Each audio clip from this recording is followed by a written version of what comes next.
I would love to hear one thing that you enjoyed doing over the weekend, and got really excited about this question that I wanted to do. So I'm going to do two. One cool thing you did over the weekend, and then what did you want to be when you were a kid, when you grew up? So this weekend was super wonderful because I got again, which was nice. We had a couch rave in a onesie with some friends. They were all like DJing virtually, kind of like a decentralized dance party. And we had friends staying, and we all put on onesies. And then we hiked into the forest, and it was just a super awesome weekend, and really like was fun and needed it. As you guys know, in COVID, it's not like you can like go out too much and do those kind of things. So highly recommend couch raves. And then when I was a kid, I wanted to be either an astronaut, an archaeologist, or a surgeon. And that's me. So I will pass to Sean. I'm muted. Oh yeah, couch rave sounds awesome. That's so cool. So yeah, over the weekend I got to go out to the old growth forests here on Vancouver Island. There's a blockade set up there to prevent, because some of the old growth got zoned for logging. So I guess people have been out there for 2 months or so, and they've successfully prevented. And I got to see some of those trees. There's one, it's like the grandmother tree. It's like, it's unbelievable. It's so big. So that was really special, and I feel really recharged. Just, it's totally off grid, no cell service, nothing. So I'm feeling like super mindful and awake now after that weekend, which is really great. And what I wanted to be when I was a kid, I wanted to be a mathematician. Actually, I just loved math so much, and so I kind of pursued that indirectly through computer science. But I get to do a lot of math in my life, so I'm pretty stoked about that. And I'll pass it over to Septimus. Yeah, hello guys. This weekend I went with my friends on a calisthenic park on a village. Like, it was outside the village actually, and it was great because it was like all trees around, and then the park was there with I don't know the English word, but well, it was amazing. Like, you could fall and you have no damage. That was amazing. And when I was a kid, I also wanted to be a scientist, but yeah, far from reality actually. And I'll pass it to Santi. Okay, I went mountain biking this weekend. It was a beautiful weekend here, and I had a chance to have a mountain bike trip, so it was great. And when I was a kid, I wanted to be an astronaut, just like Jessica, but no archaeologist, just an astronaut to go to the moon. And I'll pass it to Livia.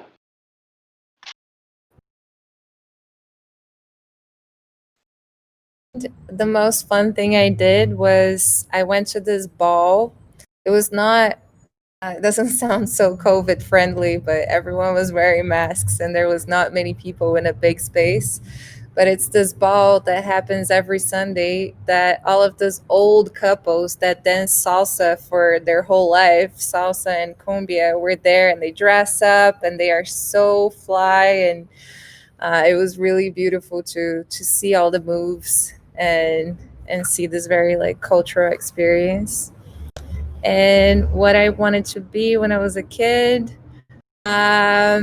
I had so many phases, but I think I really wanted to be an investigator and like a detective, and an inventor, and an actress. And then the actress was the one that I pursued first. And I passed to Jeff. Awesome.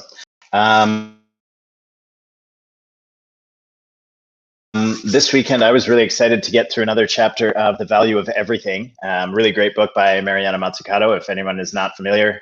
Super cool, very informative book for sure. And what did I want to be when I was a kid? I think the first thing I wanted to be was a mailman, because I thought he just came to my mailbox and then went home, and I was like, that's a great job. And I guess, you know, high motivated go-getter, you know, but here we are. So I will pass it to Craig. Hello. Let's see, weekend. Well, I accomplished a lot of TEC work, which may not be fun necessarily all the time, but the end result is the same, which makes me feel a little bit lighter. And when I was a kid, I wanted to be a scientist or a mathematician. Loved nature, and then eventually natural processes, and somehow I ended up here as a scientist. But it certainly wasn't through a life plan or any sort of determination. I'll pass to Dan.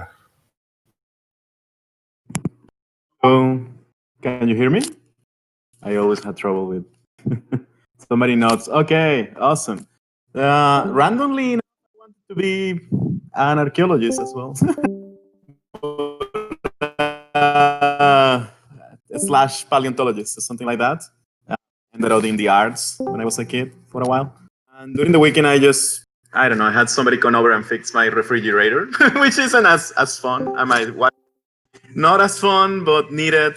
And it's going to give me back a lot of hours during the day, which is great. And I had some wine with a friend, which was awesome as well. So I pass it to Tam. Had you gone? I lost connection for a bit. So I don't know. If you haven't, go. Or anybody else. We haven't heard from Tamara yet. Okay. Hey. So, well, I don't know if everyone knows, but in France, we're really on pretty strict lockdown. So we basically can go 1 kilometer perimeter of our house for 1 hour a day. So we spend a lot of time at home. I would say, you know, the obligatory parental spending time with my kids was really cool, as it always is. And this weekend, I actually spent a number of hours shadowing Griff for the new sprint planning, and then delving into how we can use ZenHub for to sort of organize our sprint planning more strategically. So that was also actually a lot of fun. And when I was young, I honestly don't think there was ever one thing that I wanted to be. Like Liviade, I think I went through many different phases, and it was, I painted for a long time. I wrote for a long time. I thought I was a great poet for a few years. I'm not. And I think ultimately, I think tinkering with a lot of things was my favorite pastime. And I thought that's sort of something you can always be, no matter what you are. So tinkerer.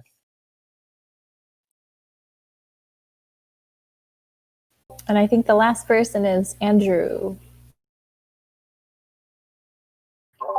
Hi, folks. Let's see. What was the first one? What I did this weekend? One fun thing over the weekend? I told myself I would do absolutely nothing this weekend, and that was a huge relief. So I basically didn't do anything at all. I just went for a walk. That was really nice. And what I wanted when I was wanted to be when I was small, I didn't really want to be anything. I think I just wanted to play with my computer, and then that kind of got me here. Yep.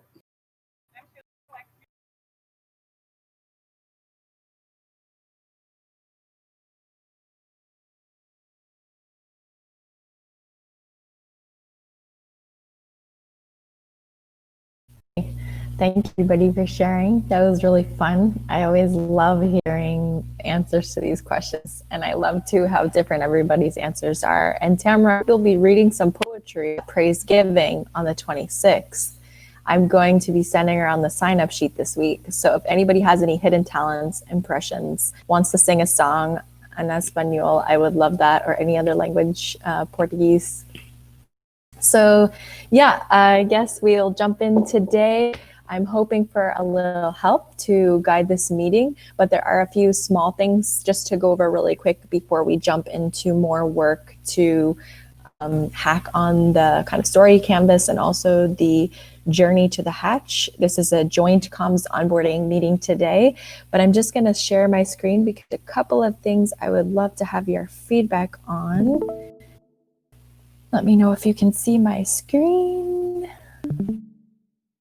Okay, so I'm just going to quickly show the website is progressing. Thanks to Rosa, who I was hoping could be here today, but I know it's quite late in Spain. She's our newest contributor.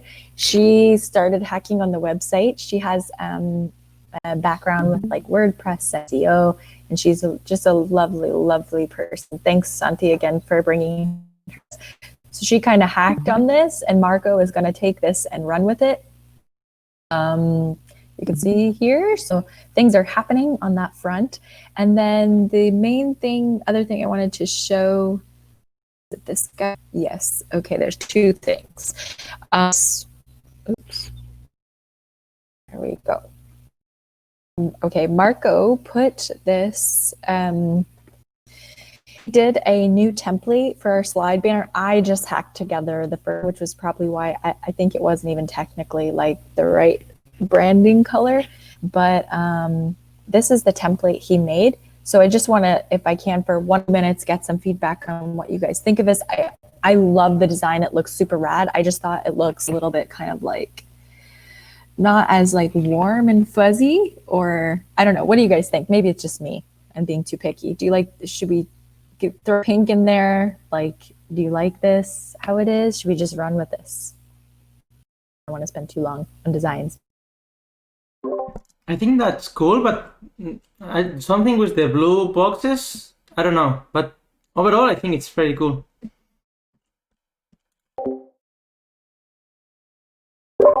I feel like if we added a touch of a bright pink in there would be good with the blue and the yellow.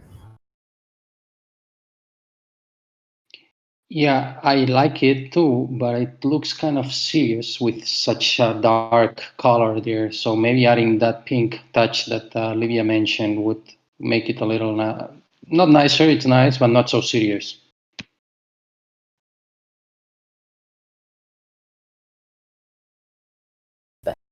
Okay, cool. That was what I was thinking. Appreciate your feedback on that. Just anybody else want to comment? Otherwise, I'll move to the next.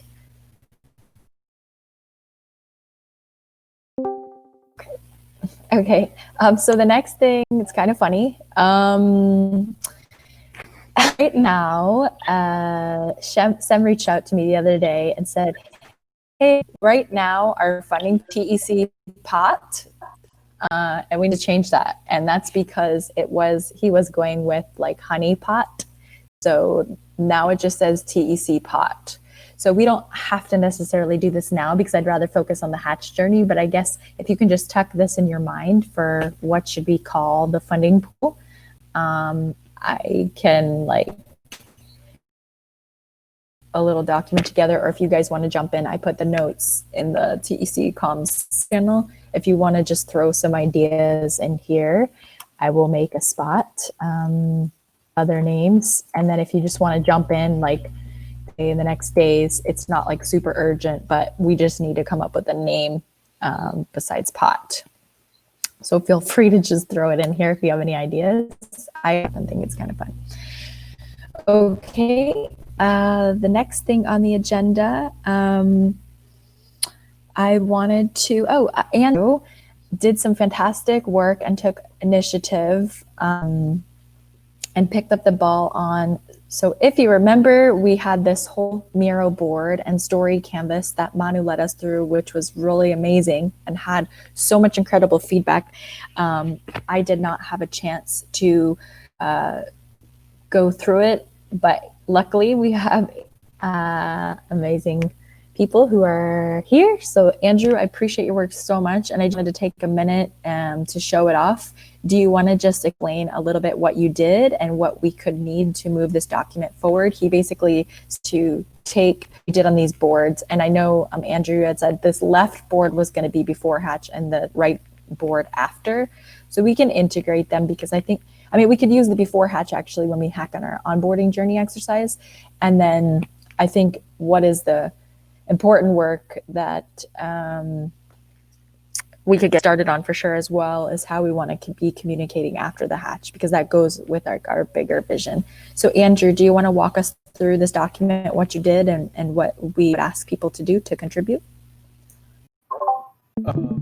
So basically what I did was just try to translate. I mean, since I wasn't really part of the Canvas group, I was basically kind of guessing what the intention was. And then I tried to keep it like short and simple, like just 3 points per section.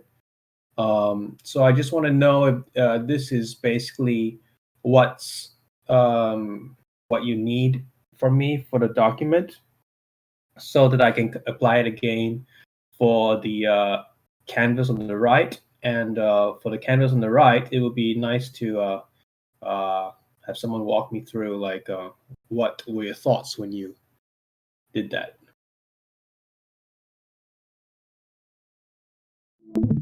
Okay, so yeah, I guess I would ask for a little bit of feedback, Livy, or anybody else that has some ideas on, is it helpful to do this process twice? Do we need this kind of a document for the pre-hatch and like the journey to the hatch that we're working on with the onboarding? And then we have a second document for like after the hatch, the big picture, because I guess the KPIs are kind of different. I know Sean as well, you have a lot of experience with this. But yeah, that way we can know, Andrew's super busy as well, hacking on a lot of things. So just want to make the most use of his time and what we think should be the next steps in this process. So I just want to clarify. So I think that the story canvas there, is that the one we all went over in a previous comms work session, and we all kind of posted some sticky notes. And then what Andrew's done now, he's refined that, he's extracted that and put it into prose. So it's a structured document. To me, that sounds amazing. And when I was reading it just now, when Andrew was going through it, it looks really good. So I guess but I guess what Andrew's asking for is like, he's just looking at the sticky notes and he's wondering if he's missed some of the sort of themes that came up in the discussions when that was being produced. So it sounds like just a feedback. So some of us who are involved in that sticky note exercise, just providing feedback on that document kind of thing. And Manu is here. If you're not feeling well, don't feel like you have to talk, but most welcome and glad you're here. Hope you're feeling better. And yeah, so I don't know, Manu, if you did want to talk. Andrew, we were just showing, Andrew went ahead and started to pull stuff out of the storyboard in this document, which I can share with everybody in the comms channel. So we were just discussing, he just wanted a little context. So maybe not in this meeting. If you guys could just maybe async, like Andrew just needs a little framing about how we did the story canvas. And the main thing I'm wondering is if you think we should go through having like, I guess we do need this for the pre-hatch and the journey to the hatch. So let's see, Andrew, is this document more? You said it was the left side one. This board.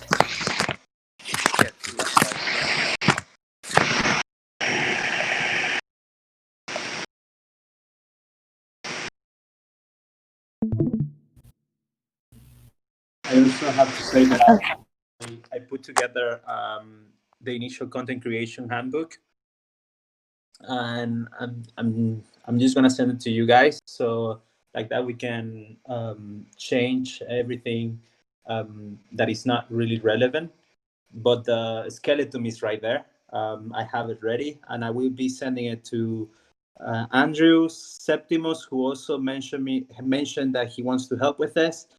And I guess, who else? If you just send it in the comms channel, and then I'll add it to this agenda document. And yeah, you can just send it in the comms channel. And then if you're everybody can just have a look and give some comments. So if you do that, sharing the link so anyone with the link can comment. Okay. Actually, I would prefer to give it to someone that has access to edit it and update it using all the different post-it notes that we put on the story canvas. And if someone can own that, that would be amazing.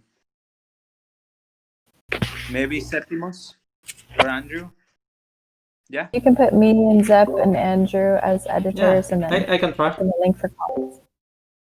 Sounds good. Okay, so with the next 30 minutes, I was hoping we could have a bit of a work session, but I definitely feel like so we had a call yesterday with some people who are on this call and some people who are not to look at the Miro that Livia made here with the onboarding journey. And then, Tom jumped in and started hacking. So I guess I'm open to the collective intelligence and guiding the rest of this meeting to make the most use of everybody's time. We basically discovered that we have quite big work going through piece parting the onboarding journey. Basically, what we need to do as comms and onboarding is to we need to recruit hatchers, so people who will buy into the hatch, and then we have to recruit projects to submit proposals. So we kind of started jumping into this process. Livy had made this map of the onboarding journey, like how people go through it. And this is intended for like a later fancy iteration where people would come to the website, they would answer a series of questions and they would get all the information they need. But obviously there's some more basic stuff we can do. So Craig and Livy, did you have any thoughts surrounding what would be most useful to take the next step in this process?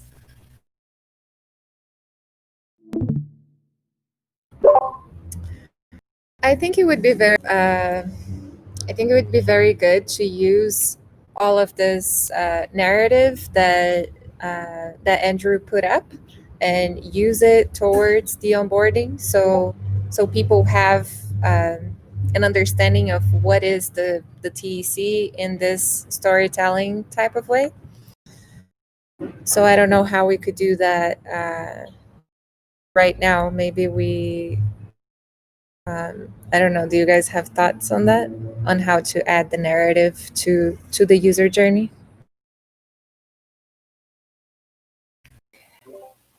Yes, too, with like identifying materials that we need that we don't have as well.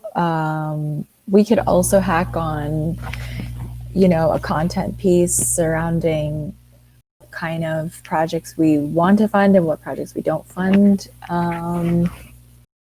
I'm trying to go to the notes as well, Craig, that we took yesterday, just to get a little more clarity on what we need to move forward. I guess it's kind of like, for me, I'm feeling a bit like overwhelmed that it's like such a big task and we have directions to move in, but I feel a bit stuck on like where to go first.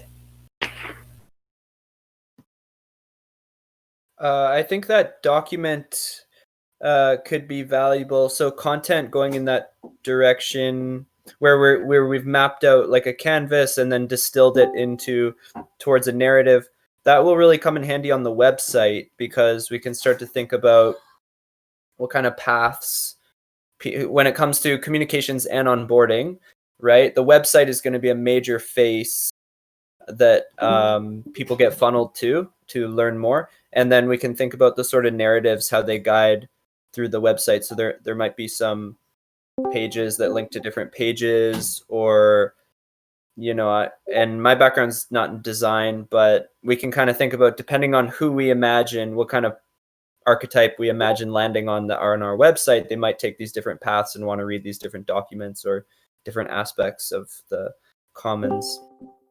That's what comes to my mind. Yeah, I'm going to jump into these notes too that I felt were the most helpful. Those are the onboarding, Craig, where we took those. There we go.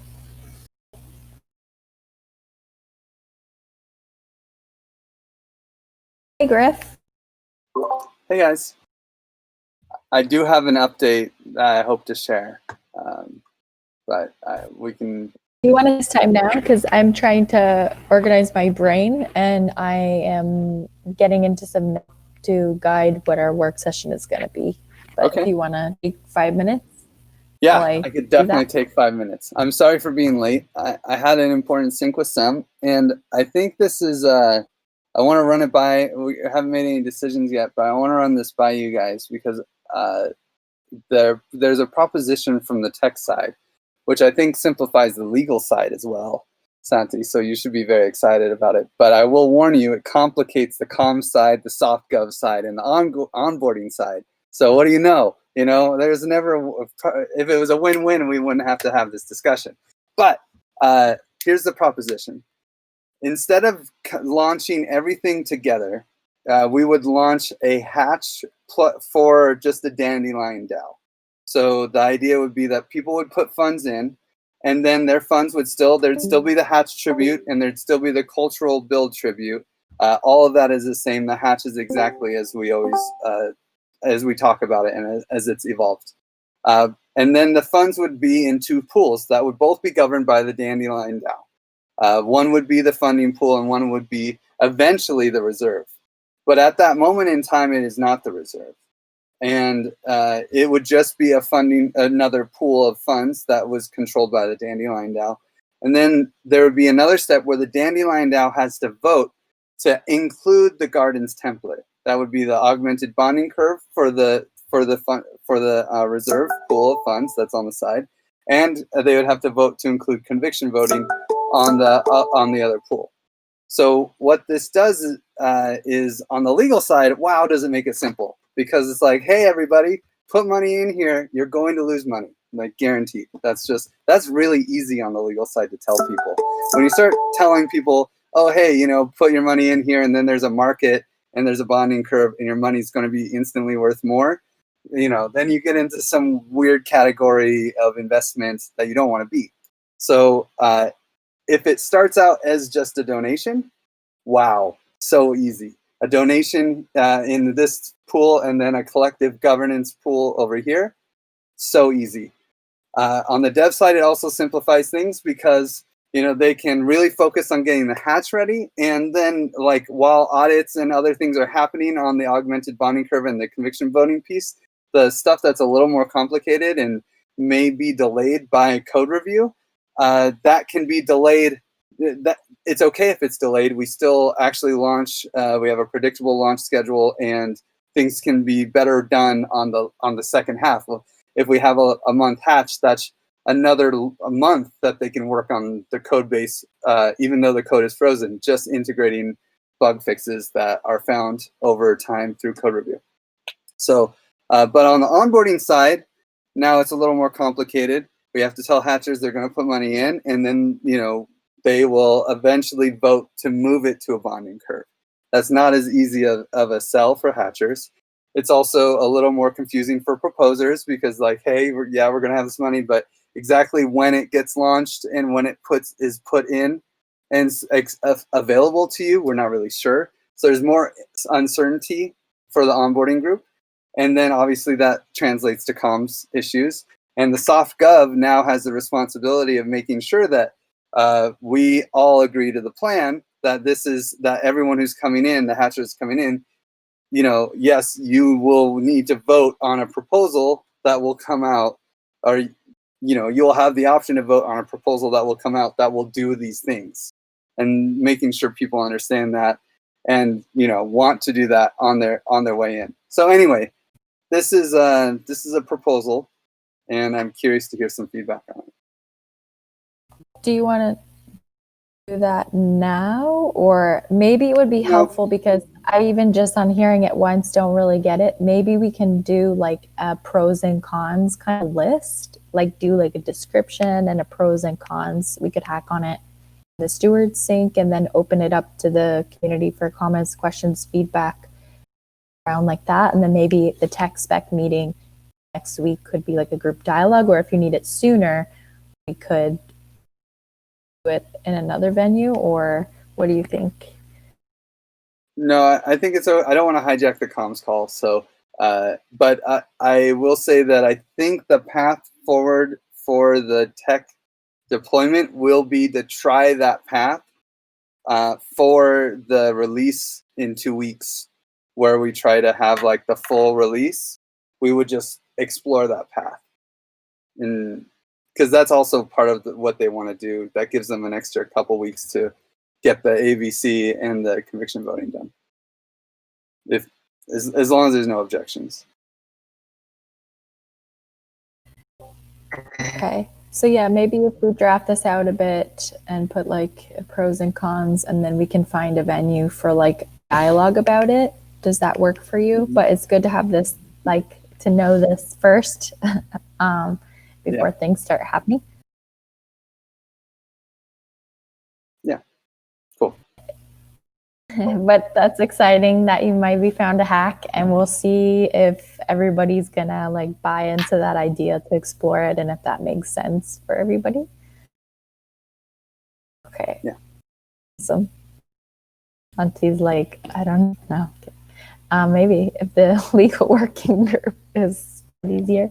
I love it from the legal aspect because it simplifies things automatically. I mean, you're asking to lose your money. We're not promising any revenue. We're not promising any profit. We're out of there. After that, we do whatever we decide as a group, voting, including any proposal, just as any other proposal. That's great. I understand that we have to explain very clearly the path to the hatchers so they know that actually they are not, hopefully, going to lose all the money. But and of course, it complicates things from that point of view. But I feel much more comfortable legally doing it this way. It's a great option. It's a great solution from the legal point of view. Okay, so we'll come up with some maybe. Oh, right. I'm wondering if that's just because we're going to be using donations instead of investment. Yeah, I mean, that's what makes it so easy. And then there's the sufficiently decentralized qualification that makes things also very easy.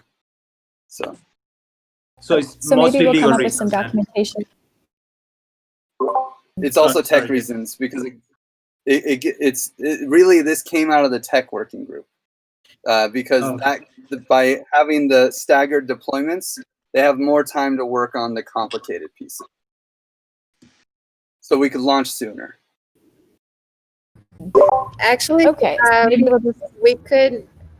Sorry, Jess. We could talk about this on the SoftGov call because today we're talking about boundaries and rules, and I think this talks a lot about boundaries and rules. So if we want to use this space to discuss this right after, and we can continue with the comms exercise, we can do that.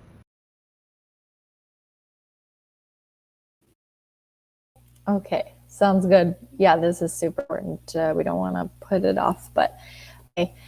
Time, I think I got a little more clarity around what would be helpful here. So I think maybe the main place to start for me that I think is with audience. What are the journeys for different participants? And we kind of discussed 3 groups. I'm gonna just share my, and maybe hear some feedback on. We discussed there's people participating in working TEC groups, people like us here on the call who are like super engaged, who always know what everything that's going on, is doing the work, is showing up to calls. Then we have community members. We have 140 people actually that we've dished praise to that are active contributors, but you know, maybe 100 of them are kind of hanging back and like are working on other projects, or they want to maybe buy into the hatch, but they, you know, can't have the bandwidth to be like pushing the ball and doing what we're doing. And then there's projects and organizations that we'll be inviting to submit proposals. So maybe just doing a round of feedback around, I guess, starting with people participating in the working groups, and then moving to, let's see, it's pretty easy, I guess, to communicate with us because we're always here and we're kind of on the inside. So maybe we start with community members. Like, how do we engage more with, and what kind of information and journey are the friends going to come along that are kind of like hanging back on the outside?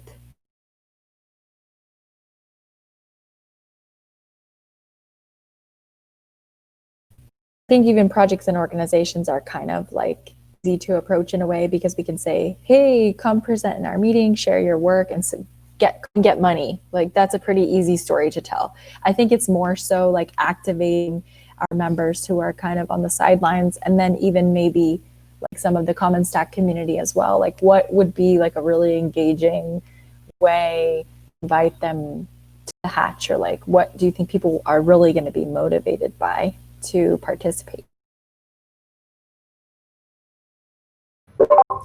I think people have different motivations, and it's interesting the exercise we started to do yesterday to map like what are the different types of contributors that might be joining. Maybe we can look into that, like how can we create a journey that encompasses all of them, or if we need to create different journeys for each one of them.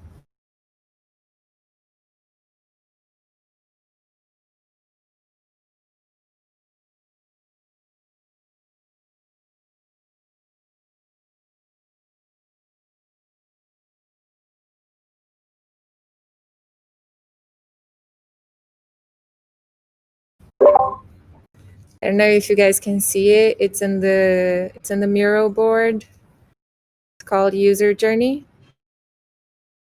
And it's an exercise Tom proposed yesterday. So we started to draft who were the users that we want to create journeys for.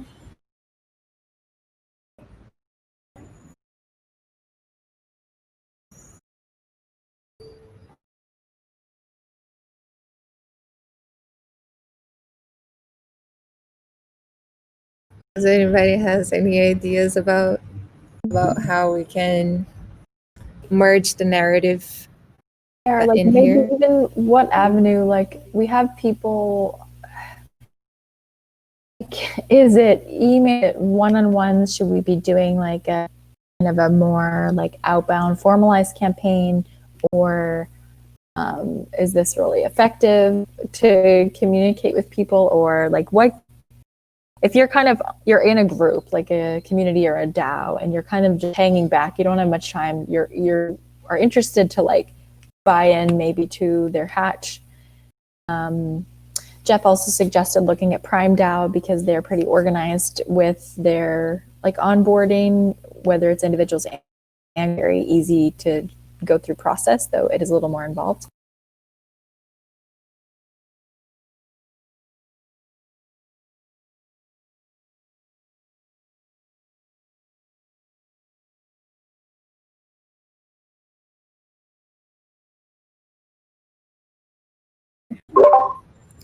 I think the onboarding starts to be a little bit more complex when we have more things that a person can do when they enter. And like right now, it feels like we have many things that people can do. There's all the working groups going on. People can simply enter as a hatcher. People can submit proposals. So there are like many topics that to cover, and that's why it feels like it would be nice to have a journey that starts the same for everyone, and then it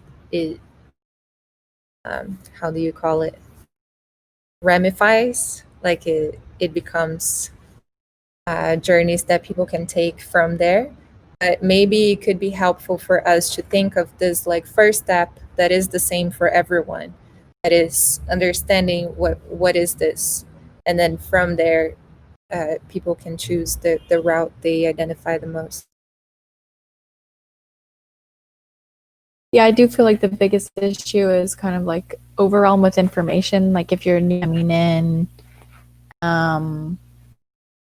so much. So yeah, I think ideally it would be like a step by step like what you're doing, but I don't know in what form for like a first iteration we could do that. Or maybe just like a tighter TLDR, like we've kind of been chatting about, but because I still, every time somebody asks me about the TE, I send the wiki. And maybe if we did it more like a step-by-step, like step 1, read the mission and values. And ideally this would be like something that gets rewarded even, is my dream for like having an audited like Discord rewards mechanism.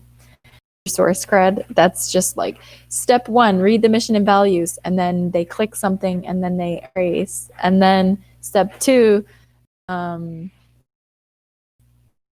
check out the working group, which working group are you interested in, or like a step-by-step. But we need some kind of like mini TLDR.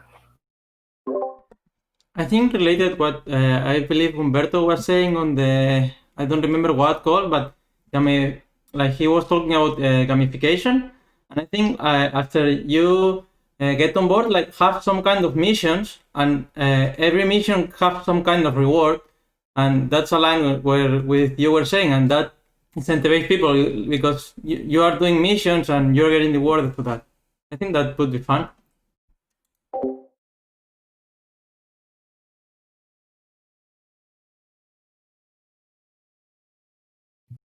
Yeah, metagame really goes down that route really well if you want to see a version of that exact missions. And they have Discord bots that tell people like how they can start. And usually the first mission is follow us on Twitter or something like that. Something very easy where people can get instant gratification. That's awesome. Sorry, Tam, do you have something? No, it's okay. I have to look at metagame. I haven't really looked at it yet, although I've heard it a few times. And so I'm kind of new to how to this, of course, as everybody knows. I love the idea of there actually being rewards for each step of the journey. It sounds like a very cool way to pull people deeper and deeper into the community. I think something from somebody who's recently learned about Common Stack, I really had a difficult time understanding a lot of it, actually, because it is so vanguard, but also I think that, I had a really hard time understanding it until I started speaking with everyone here. And I think that the idea of having, three easy steps to this goal might be something that can entice people to not be intimidated to come deeper, or that it's something that won't take an excessive amount of time to sort of join and start communicating with people. And once people start communicating inside the Discord group, for example, or in the Telegram, then there's a lot of people here who are super supportive and answer lots of questions and help bring people closer in.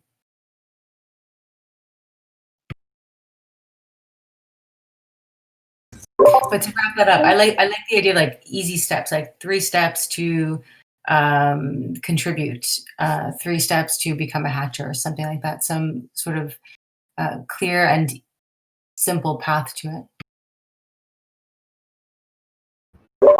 I think something interesting to think about too, and choose what direction we want to take is, do we want to have kind of a barrier for entry? And sometimes this happens that it makes it more interesting and people get more excited to join, and it produces the opposite effect. Or we want to have it very open and the easiest as possible, and people join in a more of a flow way. I personally think it is interesting to have some type of entry barrier. I think it starts the gamification type of thing of like, oh, maybe I need to like understand something or do something, or it's not everyone that enters, but in the end it is. But this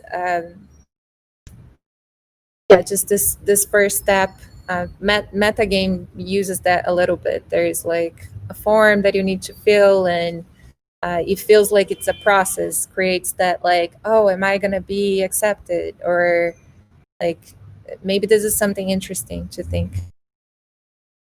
The other aspect is like we don't have people's email addresses, and I don't know if that's even like how our people really, but I feel like that's like a basic piece that is missing.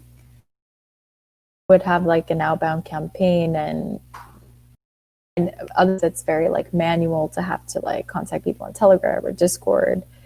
I guess I'm hoping like we could put a bot inside a Discord where people can subscribe with their email address. Like, I guess I just feel like I'm struggling because there's a lot of pieces all over. And with comms, even we don't like with the fact like Griff just jumped in and said, hey, it could be this way, or this could be this way. So like, I feel like it's hard to tell a story that we don't know and it's hard that it's changing every day. And I feel like there's like million chess pieces and there's like 5 horses and 2 queens and there's like some checkers pieces and then there's some like hungry hippos and they're just all on this thing. So I think that challenge is mostly seen from the inside where like, oh, it seems like things are changing every day, because we're building, but from the outside it's like, oh, they're building the token engineering commons. It's going to have a bonding curve conviction voting.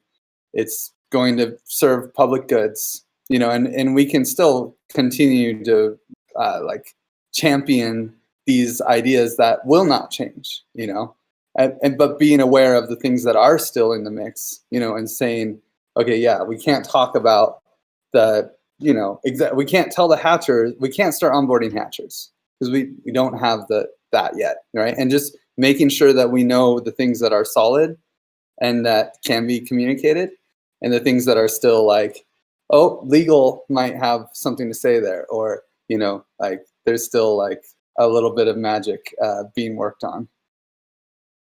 So maybe then, like what Libby said, was it last week, when maybe we just focus on the projects. I feel like we have been focused so much on the admin of the DAO and DAO this, but now we wanted to shift the focus to TE projects. So maybe we just like kind of put a pause on this whole hatch story. We can still continue with like improving the onboarding materials, the website, and like kind of back end stuff, but maybe our focus is on telling the stories of the TE projects, on inviting them to present in our meetings. Like even Sean, your buddy, reached out. I'm sorry I haven't had time yet. That's working on this like really cool economy for First Nations. Like I don't know if that will fall under token engineering if they want to submit a proposal, but like maybe it's better that we focus our energy rather on because SoftGov can kind of handle a lot of onboarding stuff, but maybe we just focus on telling the stories of TE projects and like doing a more coordinated effort to have outreach or talking to some different communities. And like we have Craig set up the list, so we've got things there. We start telling the stories of some of the projects within our own community.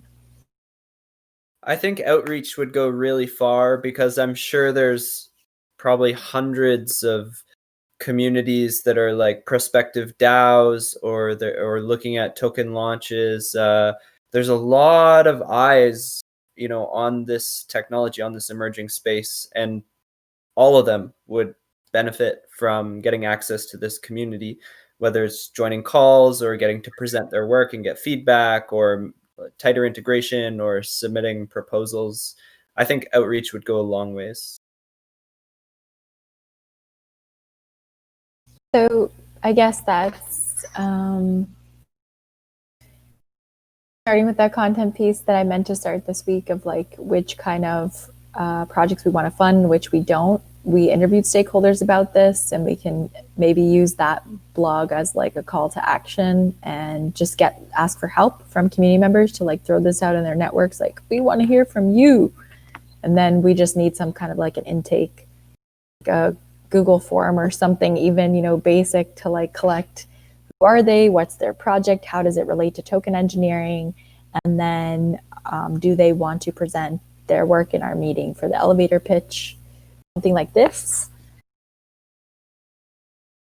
Yeah, as long as we're not getting ahead of ourselves. So as long as we have all the infrastructure set up and the capacity to handle collaboration or like intake of I don't know what we would call them, collaborative organizations or organizations that want to come in and do some sort of, we could lead them down this funnel. We'd need a form, essentially. We have a form, so they fill out a little bit about their project or where they're coming from and how they would like to engage. And this is getting me back to a thought I was kind of having when you were talking earlier about being a little bit overwhelmed with all the chess pieces. I'm wondering if there might be a demand for some sort of like central database or dashboard system. In my past, I've done a lot of work on Django databases, which are web databases.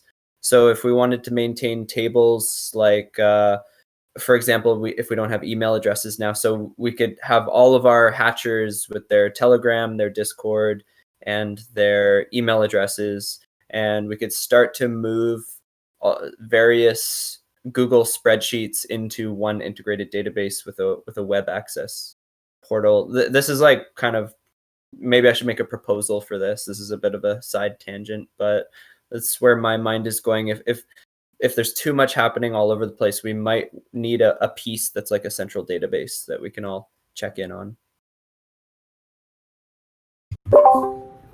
Yeah, that sounds great. Craig is working on a list of all the stakeholders, and part of this that you said, like having sort of a template to welcome the projects that are coming. This is part of the onboarding working group too, where one of the missions is to onboard stakeholders, and another one is to onboard projects that want to submit proposals, TE projects. So it's very helpful to have a template for both, and also for organizations that want to partner with us.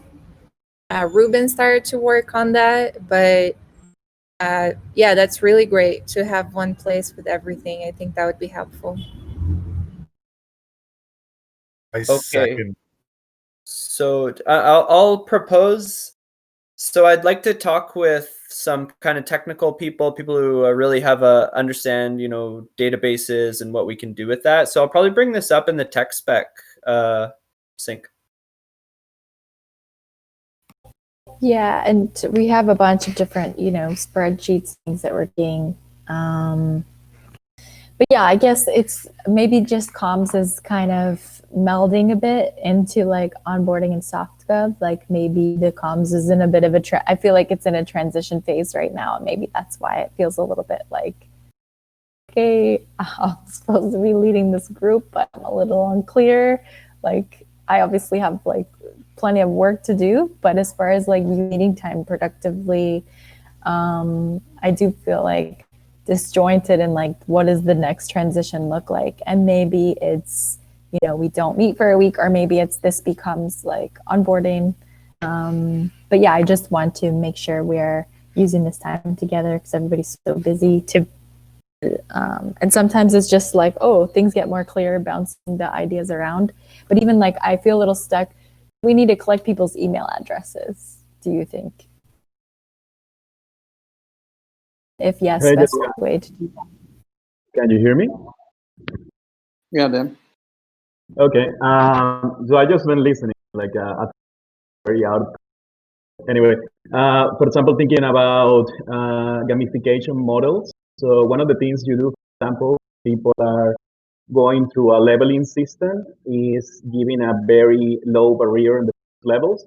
So people get from 1 to say 3 or 5 very easily. So the steps, maybe it's X amount of steps each level, but the steps gives an extra point, let's say.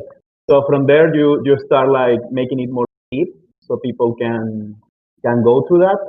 It is possible to mix a logic of how people get into the governance aspect through that.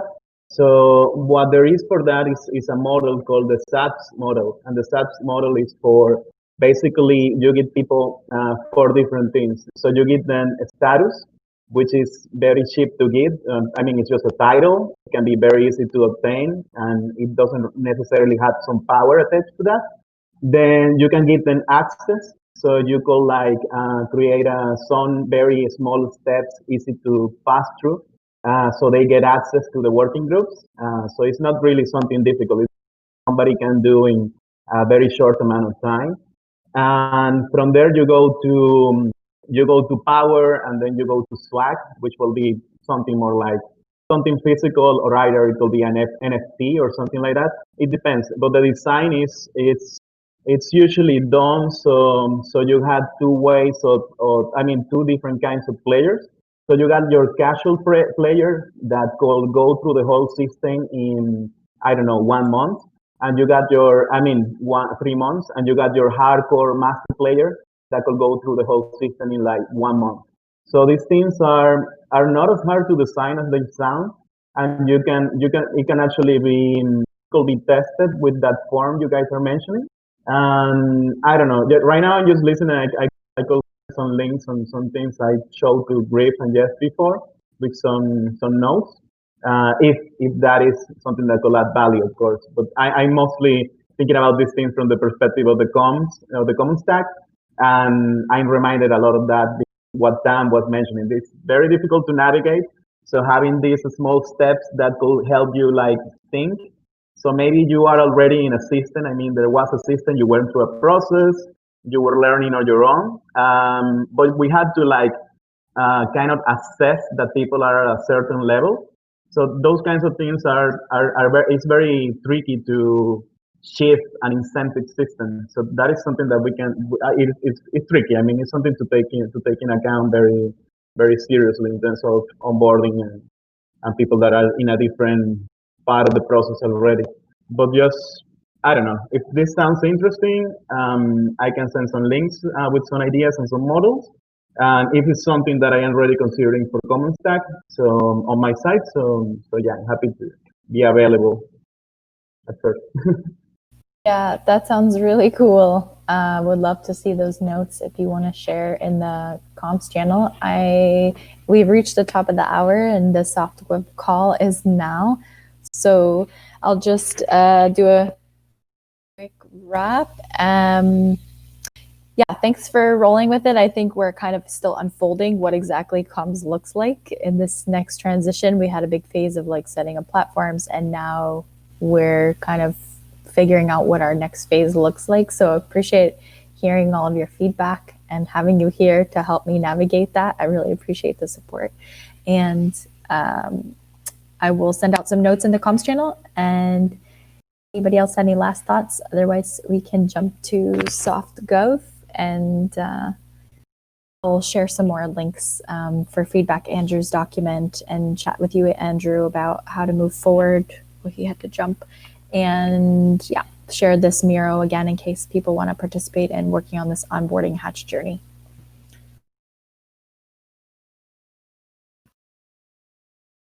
Awesome. Thanks, Jess. Yeah, thanks, Jess. Thanks, Jess. Thanks, everyone. See you guys at SoftGov.